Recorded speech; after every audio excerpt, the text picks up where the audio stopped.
అందరికీ నమస్తే అండి. కేంద్రంలో బీజేపీ అధికారంలోకి వచ్చి 11 ఏళ్ళు దాటింది. అంటే వరుసగా 10 ఏళ్ల పాటు పరిపాలించిన యూపీఏ 1 అండ్ 2 ప్రభుత్వాలు ఓడిపోయి కాంగ్రెస్ అధికారం కోల్పోయి 11 ఏళ్ళు దాటుతోంది. సో ఈ 11 ఏళ్ల తర్వాత బీజేపీకి సరైన ప్రతిపక్షం లేదు, నరేంద్ర మోదీ గారికి ధీటైన నాయకత్వం లేదు దేశంలో అని అనేక వర్గాల్లో పాతుకుపోయింది, పేరుకుపోయింది. సో బీజేపీని, ఎన్డీఏను వ్యతిరేకిస్తూ ప్రాంతీయ పార్టీలు అనేకం కలిపి దాదాపుగా ఒక 28 పార్టీలు ఇండియా కూటమిగా ఏర్పాటైనప్పటికీ అందులో కొన్ని పార్టీలు వెళ్ళిపోయి మళ్ళీ వచ్చి ఓవరాల్గా ఒక 18-20 పార్టీలే మిగిలినప్పటికీ రాహుల్ గాంధీ గారు ఇన్నాళ్ళ తర్వాత తన నాయకత్వంలో ఒక పరిపక్వత, ఒక మెచ్యూరిటీ, ఒక స్ట్రాంగ్ అంశంని జనంలోకి తీసుకురాగలిగారు. దాన్ని చర్చనీయాంశంగా మార్చగలిగారు. ఎవరు అవునన్నా కాదన్నా బీజేపీ సోషల్ మీడియా వల్ల విపరీతమైన బీజేపీ భక్తులు, విపరీతమైన హిందూ భక్తులు, విహెచ్పి వాళ్ళు, బీజేపీ అనుకూల యూట్యూబర్లో మేబీ నన్ను తప్పుపట్టవచ్చు, నన్ను తిట్టిపోయచ్చు. కానీ రాహుల్ గాంధీ గారు 4 రోజుల కిందట పెట్టిన ప్రెస్ మీట్ అంశాలు దేశంలో చాప కింద నీరుల అనేక వర్గాల్లోకి వెళ్తున్నాయి. పర్టికులర్గా ఆయన చూపించిన పార్లమెంట్ కాన్స్టిట్యుయెన్సీ బెంగళూరు సెంట్రల్ ఎందుకు చూపించారు, అందులో మహదేవపుర అసెంబ్లీలోనే ఎందుకు చూపించారు అనేది చాలామంది అర్థం చేసుకుంటే దేశంలో బీజేపీ గెలుపు వెనక అనుమానాలు బలపడతాయి. అది అర్థం చేసుకున్న వాళ్ళు రాహుల్ గాంధీ గారికి మద్దతు ఇస్తున్నారు, ఓట్ చోరీ క్యాంపెయినింగ్కి మద్దతు ఇస్తున్నారు. బెంగళూరు సెంట్రల్ పార్లమెంటులో మొత్తం 7 అసెంబ్లీ నియోజకవర్గాలు ఉంటాయి, చెరో 3 గెలిచారు. నిజానికి ఆ పార్లమెంట్ స్థానం 6 అసెంబ్లీ నియోజకవర్గాలు కలుపుకుంటే బీజేపీ 80,000 ఓట్లు మైనస్లో ఉంది, కాంగ్రెస్ పార్టీ 82,000 ఓట్లు ప్లస్లో ఉందన్నమాట. యాక్చువల్లీ అక్కడ లీడ్లో ఉంది. కానీ ఒక్క మహదేవపుర అసెంబ్లీలో వచ్చిన ఓట్లు, పోలైన ఓట్లు ఫలితాన్ని మార్చేశాయి. ఒక్క మహదేవపుర అసెంబ్లీలోనే బీజేపీకి దాదాపుగా 110,000కు పైగా మెజారిటీ రావడంతో ఓవరాల్గా బీజేపీ అక్కడ 30,000కు పైగా మెజారిటీతో గెలిచింది. అంటే సబ్జెక్టు కరెక్షన్ మేబీ ఒక 2-3 వేలు అటు ఇటు ఉండొచ్చు, మీరు వికీపీడియాలో చూడొచ్చు. నేను అదంతా చెక్ చేయట్లేదు, నేను జస్ట్ అనాలిసిస్ పాయింట్ మాత్రమే చెప్తున్నా, డేటా కాదు.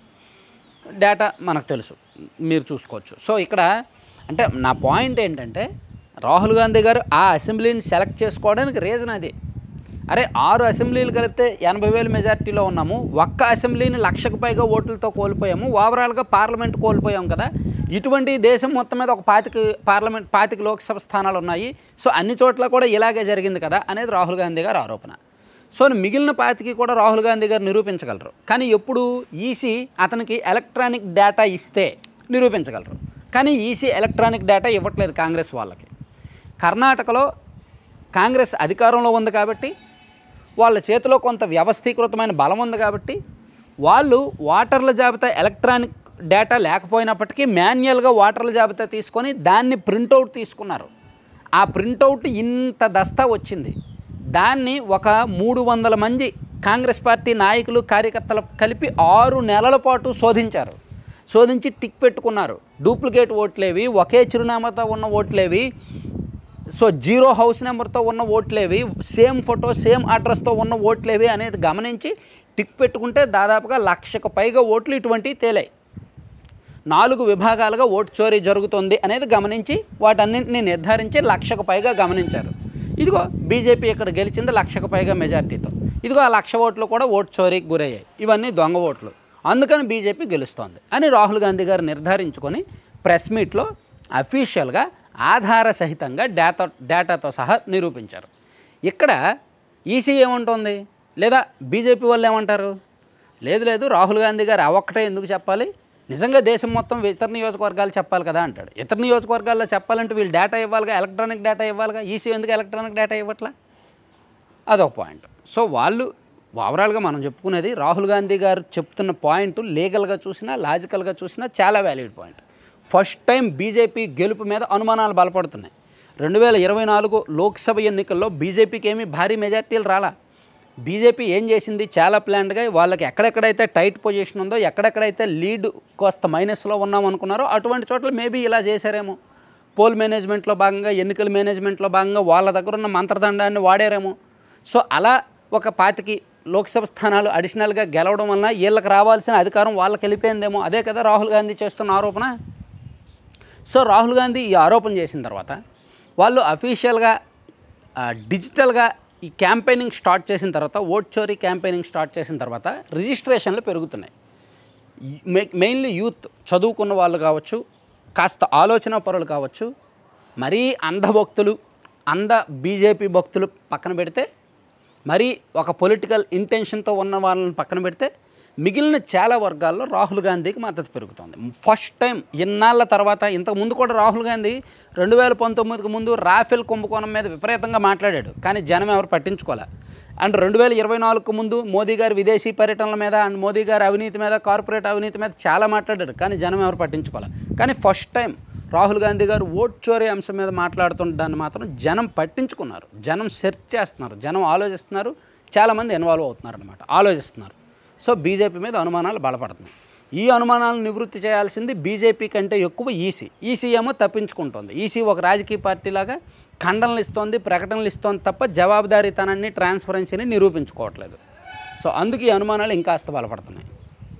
సో ఒక ఇంపార్టెంట్ కంటెంట్ కదా, ఈ కంటెంట్ మీకు నచ్చితే కనుక మ్యాక్సిమం మీ మిత్రులకి, కాంటాక్ట్లు అందరికీ షేర్ చేయండి. నాలో పొలిటికల్ ఇంటెన్షన్స్, నాకున్న ఉద్దేశాలు మీరేం వెతకక్కర్లేదు. ఎందుకంటే నా వీడియోలో ఒక 10 చూస్తే నేను ఎవరికి సపోర్ట్ ఎలా ఉంటాననేది మీకు అర్థమైపోద్ది. సరే, కంటెంట్కి సంబంధం లేకుండా ఒక ప్రమోషను. మేబీ అంటే కొత్తగా ఫస్ట్ టైం చూస్తున్న వాళ్ళకి laddupallam.com అని తెలిసే ఉంటుంది, తెలియదేమో. ఇదేంటంటే ఒక హోమ్ మేడ్ ఆర్గానిక్ ఫుడ్ అనమాట. దాదాపుగా ఒక 20 రకాల లడ్డూలు, అంటే మిల్లెట్స్, రకరకాల మిల్లెట్స్, రాగి, సజ్జ, జొన్న, కొర్ర వంటి మిల్లెట్స్తోనూ, అలాగే సీడ్స్తోనూ, అలాగే డ్రై ఫ్రూట్స్తోనూ, అలాగే రకరకాల ఐటమ్స్తో వీళ్ళు చాలా హెల్దీగా అండ్ ఆర్గానిక్ ఇంగ్రీడియంట్స్తో నేరుగా రైతుల దగ్గర నుంచి, సేంద్రియం ద్వారా ఉత్పత్తి చేసిన రైతుల దగ్గర నుంచి ప్రొడక్ట్స్ కొని తయారు చేస్తారు. అలాగే హాట్ స్నాక్స్ కూడా ఉన్నాయి, మురుగులు, జంతికలు అవి కూడా ఉన్నాయి, అండ్ ప్రోటీన్ పౌడర్స్ ఉన్నాయి. సో మీకు ఏం కావాలి, ఏమేమి ఉన్నాయని తెలుసుకోవాలంటే వెబ్సైట్ విజిట్ చేయండి. laddupallam.com అనే వెబ్సైట్ విజిట్ చేయొచ్చు. ఆ వెబ్సైట్లో మీకు ఏం కావాలో ఆర్డర్ పెట్టుకోవచ్చు. 2-3 రోజుల్లో డెలివరీస్ వచ్చేస్తాయి. విదేశాలకైనా, లండన్ కానీ, యూఎస్ఏ కానీ, అబుదాబి కానీ, దుబాయ్ కానీ, ఎక్కడికైనా సరే మ్యాక్సిమం 5 to 7 డేస్లో డెలివరీస్ వస్తున్నాయి. ప్యాకింగ్ కూడా హైజీనిక్గా ఉంటుంది. కాకపోతే షిప్పింగ్ మేబీ అక్కడక్కడ ఎక్కువ తక్కువ ఉండొచ్చు, డిపెండ్స్ ఆన్ షిప్పింగ్ బిల్. ఇక 2 తెలుగు రాష్ట్రాల్లో ఎక్కడైనా సరే 4000కు పైగా బిల్ అయితే ఫ్రీ షిప్పింగ్ ఉంటుంది, అండ్ 2 రోజుల్లో డెలివరీ ఉంటుంది అనమాట. సో వీలైతే ఒకసారి విజిట్ చేయండి, లేదా డైరెక్ట్గా 9997839994 9997839994 ఆ నెంబర్కి కాల్ చేసి ఏమేమి ఉన్నాయి ఏంటనేది అడిగి వాళ్ళతో మాట్లాడి బుక్ చేసుకోవచ్చు. Thank you.